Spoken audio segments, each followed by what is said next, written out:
के बारे में पढ़ा था। आप सबको यूटिलिटी का मतलब पता है, डेफिनेटली पता होगा। यूटिलिटी का मतलब होता है capacity of a commodity to satisfy human wants. Capacity of commodity to satisfy human wants. इंसान कैपेसिटी के हिसाब से ही गुड्स को यूज़ करता है, खुद को सेटिस्फाई करता है, खुद की ज़रूरत को क्या करता है, पूरा करता है। अब यहाँ पे ज़रूरत कितने टाइप की है, नीड एंड वांट्स कितने टाइप की है? तो पहला टाइप है फॉर्म यूटिलिटी। फॉर्म यूटिलिटी, तो जरा ध्यान देंगे फॉर्म यूटिलिटी का मतलब क्या होता है। फॉर्म यूटिलिटी का मतलब सिंपल सा है कि जब कोई भी यूटिलिटी, कोई भी आपकी ज़रूरत एक ज़रूरत से कन्वर्ट होकर दूसरी ज़रूरत में जाती है तो उसको कहते हैं फॉर्म यूटिलिटी। एग्जाम्पल लेते हैं हम लोग, एग्जाम्पल समझाता हूँ। जैसे अगर मैं आपको लकड़ी पे बिठा दूँ लाके तो आप नहीं बैठोगे। अब वही लकड़ी का मैंने क्या किया, size, shape, colour, design, structure पूरा क्या कर दिया, चेंज कर दिया। मैंने पूरा चेंज किया तो आप उस पर आप बैठे हो, उसको नाम दिया है बेंचेस, बराबर। मतलब लकड़ी से कन्वर्ट हो गया किस में, बेंचेस में। और लकड़ी से बनाया जाता है बेड, पता रहेगा आप लोगों को, बराबर ना। लकड़ी से बेड बनाया जाता है, फर्नीचर बनता है, बहुत सारी सोफ़ा बनता है, बेंचेस बनती है, बहुत सारी चीज़ें बनाई जाती है डिज़ाइनिंग में अलग अलग। लेकिन वही अगर मैं पुरानी जो झाड़ की लकड़ी होती है, पेड़ की लकड़ी, वो मैं लाके बिठा दूँ, आप बैठोगे? नहीं बैठोगे। इसका मतलब क्या होता है, आपकी यूटिलिटी चेंज कब होती है, जब आप उसका स्ट्रक्चर चेंज करते हो, उस चीज़ का फॉर्म बदलते हो, एक फॉर्म से दूसरे फॉर्म में कन्वर्ट करते हो, तो आपकी यूटिलिटी क्या हो जाती है, चेंज हो जाती है, और आपकी यूटिलिटी और बढ़ जाती है।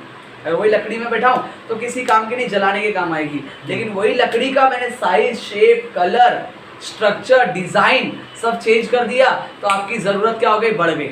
अब उसके लिए 10,000 भी देने के लिए तैयार हो, बेड के लिए 20,000 भी और 50,000 भी है, तो वो बेड ही, तो उसके लिए आप इतना पे करने के लिए तैयार हो। क्यों? क्योंकि सिर्फ क्या करने की वजह से, एक ज़रूरत से दूसरे ज़रूरत में उसको मैंने कन्वर्ट किया। लकड़ी से मैंने कन्वर्ट किया उसको सोफ़ा में, बेड में, बेंचेस में, फर्नीचर में, ये सब में डिज़ाइन चेंज किया उसका मैंने। सेकेंड पॉइंट देखो क्या है,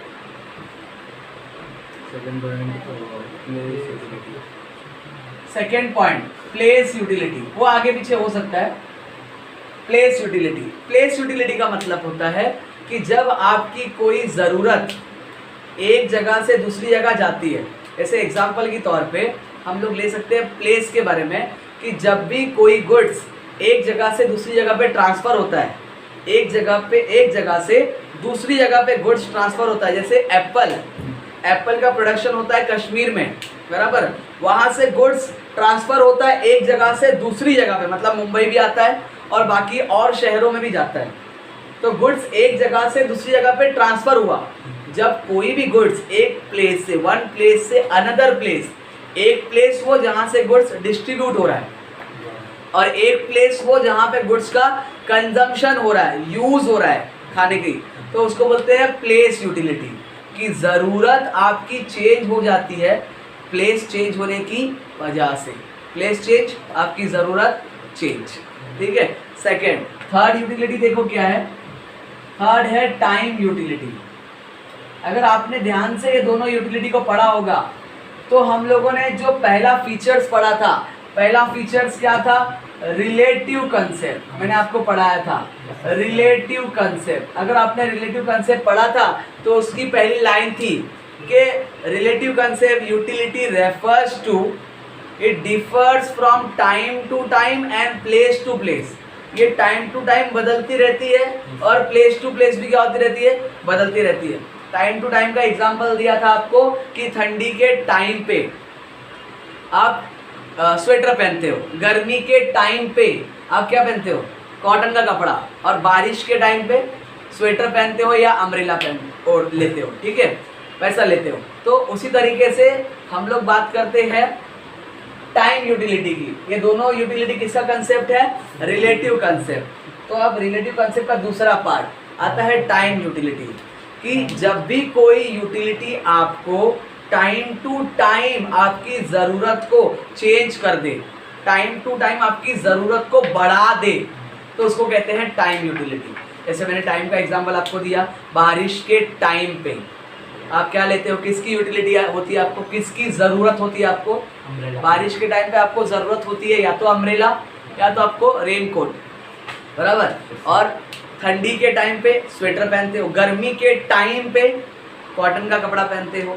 तो प्लेस के हिसाब से भी आपकी ज़रूरत चेंज होती है और टाइम के हिसाब से भी। प्लेस के हिसाब से क्या है, अगर आप रहते हो मुंबई में और आप घूमने के लिए जाते हो मनाली, शिमला, कहीं भी घूमने के लिए जाते हो, तो वहाँ की ज़रूरत के हिसाब से आपका प्लेस चेंज हुआ। प्लेस चेंज हो गया ना, मुंबई से कहाँ गए आप, मनाली और कश्मीर, तो वहाँ की प्लेस अलग है, तो उसके हिसाब से वहाँ की ज़रूरत के हिसाब से आप कॉटन का कपड़ा लेके जाओ, सॉरी वूलन का कपड़ा लेके जाओगे, स्वेटर वगैरह लेके जाओगे, ब्लैंकेट लेके जाओगे, ताकि आपको वहाँ पे ठंडी ना लगे। तो प्लेस के हिसाब से आपकी ज़रूरत चेंज हो जाती है, ये याद रखना ज़रूरी है। फोर्थ पॉइंट देखो, सर्विस यूटिलिटी। वो पॉइंट आगे पीछे हो सकता है। सर्विस यूटिलिटी, सर्विस यूटिलिटी का मतलब होता है जब कोई यूटिलिटी, आपकी कोई भी ज़रूरत सर्विस में, सर्विस से रिलेटेड हो। जैसे एग्जाम्पल के तौर पे डॉक्टर है, लॉयर है, टीचर्स है, बराबर, ये लोग क्या है, सर्विस प्रोवाइडर है, ये आपको सर्विस प्रोवाइड करते हैं। तो सर्विस प्रोवाइड अगर आपको करते हैं, तो डॉक्टर सर्विस किसको प्रोवाइड करता है, अपने पेशेंट को। तो डॉक्टर क्या देता है, लॉयर क्या देता है, टीचर क्या देता है, तो सिंपल है, टीचर सर्विस में क्या देता है, teacher given knowledge, teacher given knowledge to student, teacher student को नॉलेज देता है। और टीचर हो गया, उसके बाद बात करते हैं डॉक्टर की। तो डॉक्टर अपने पेशेंट को क्या देता है, मेडिसिन देता है या ट्रीटमेंट लिख के देता है, बराबर। तो doctor given medicine to patient. और लॉयर क्या देता है, लॉयर क्या देता है, तो लॉयर देता है, लॉयर अपने क्लाइंट को सजेशन देता है, क्या देता है, सजेशन। डॉक्टर अपने लॉयर अपने क्लाइंट को सजेशन देता है कि भाई आपने मर्डर किया है तो आपको ऐसे ऐसे स्टेप फॉलो करने हैं, अगर आपके ऊपर कोई केस है तो ये केस के लिए आपको ऐसा ऐसा करना है। तो ये सारी चीज़ों का सजेशन देता है, आपने क्या क्या किया था मुझे पूरा सच बताओ, ये सारी चीज़ें बोलना पड़ता है। तो सर्विस प्रोवाइडर कौन कौन है, डॉक्टर है, लॉयर है और टीचर है, ये आपको पता होना ज़रूरी है। ये आपको नॉलेज, टीचर आपको क्या देता है, नॉलेज देता है स्टूडेंट्स को, मैं आपको नॉलेज प्रोवाइड कर रहा हूँ। और डॉक्टर क्या देता है, डॉक्टर आपको मेडिसिन देगा या ट्रीटमेंट देगा। और लॉयर क्या देगा, सजेशन देगा, लॉयर अपने क्लाइंट को सजेशन प्रोवाइड करता है।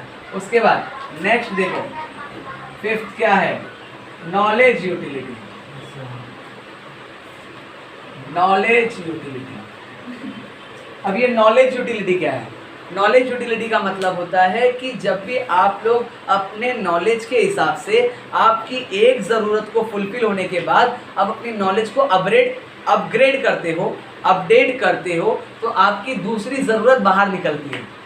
जैसे एग्जांपल के तौर पे, पहले अगर हम लोग देखते थे तो पहले कंप्यूटर डब्बा होता था, बराबर, डब्बा होता था, तो हमको घर पे जाके ही वो चीज़, जहाँ पे हमने इंस्टॉल किया है वहीं पे जाके वो चीज़ कर सकते हैं। लेकिन अब ऐसा है क्या, अब कैसा है, हम लोग के पास लैपटॉप है, हम लोग वो चीज़ कहीं पे भी मूव कर सकते हैं, लेके जा सकते हैं। और कंप्यूटर ने किसको रिप्लेस, लैपटॉप ने किसको रिप्लेस किया, कंप्यूटर को हटा दिया। अब लैपटॉप को कौन हटा रहा है, मोबाइल फ़ोन, एंड्रॉयड फ़ोन है ना आपका, तो एंड्रॉयड फ़ोन से आजकल आप लोग सारे काम कर लेते हो। और एक टाइम ऐसा भी आ सकता है कि नॉलेज बहुत अपडेट हो जाए, तो उससे क्या होगा आपका, आप मोबाइल फ़ोन से लैपटॉप की आपको ज़रूरत ही ना पड़े। बहुत सारे मोबाइल फ़ोन में इतने फीचर्स आ गए हैं कि आपको लैपटॉप की ज़रूरत पड़ती ही नहीं। तो ये होता है नॉलेज यूटिलिटी। जैसे जैसे आप अपडेट अपने नॉलेज को बढ़ाते जाओगे, तो जितना डीप स्टडी करोगे उतना नॉलेज आपका बढ़ेगा, और जितना ज़्यादा आप नॉलेज बढ़ाओगे उतनी आपकी यूटिलिटी और बढ़ती जाएगी, बढ़ती जाएगी, बढ़ती जाएगी। उसके बाद नेक्स्ट देखो, लास्ट क्या है,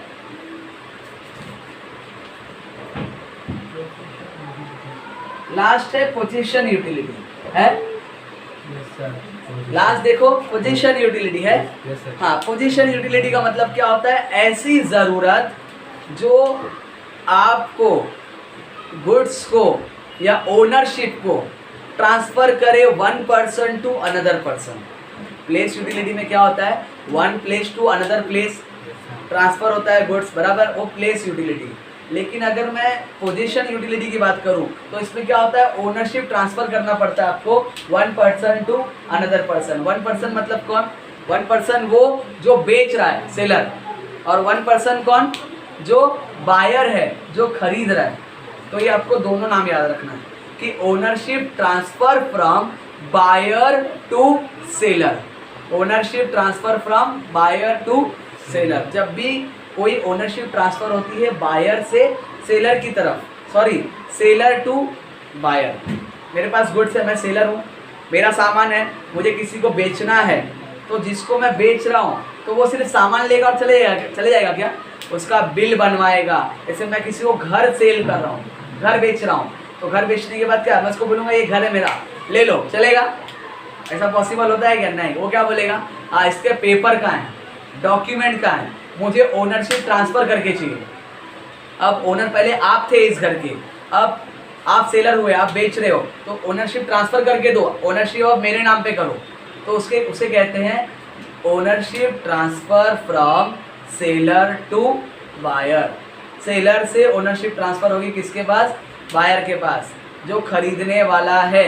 अब वो ओनर होगा जो खरीदने वाला, क्योंकि वो क्या दे रहा है आपको बदले में, पैसा देगा, तो वो सामान नहीं लेके जाएगा, सामान के साथ उसके डॉक्यूमेंट और अपनी ओनरशिप भी। वो सामान का ओनर अब से वो कहलाना चाहिए, वो खुद कहलाना चाहता है।